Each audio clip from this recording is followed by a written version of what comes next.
Қайырлы күн, құрметті өзінің баласына жанашитын ата-аналар. Бүгін біз баланы дұрыс кекірту жайында айтамыз. Бізде көптеген педиатрларымыз айтып жатады, баланы тік ұстап кекіртіңіз деп, 20 минут деп айтады еще. Әлі сүйек қалыптаспаған, яғни бала туған кезде 40% шеміршек тіннен тұрады. Егер сіз оны алып шеміршекті олайда бұлай тік ұстап, бұлайда тік ұстайтын болсаңыз, мына омыртқа жотасындағы арасында дисктер болады. Сол дисктердің желініп кетуіне жағдай жасайсыздар. Дұрыс кекірту қалай болады, қыздар? Баланы еміземіз. Мына қолға аламыз. Тек қана 45 градусқа ғана еңкейтеміз. Ито қолымызды кеудесінен ұстаймыз. Астынан былай опора жасауға болмайды.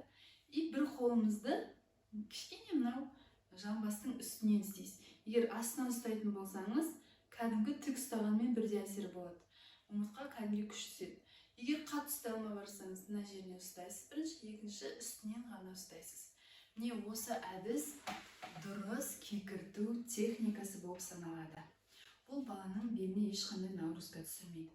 Осылай 1-2 минут ұстаған кезде бала өзі-ақ кекіретін болады.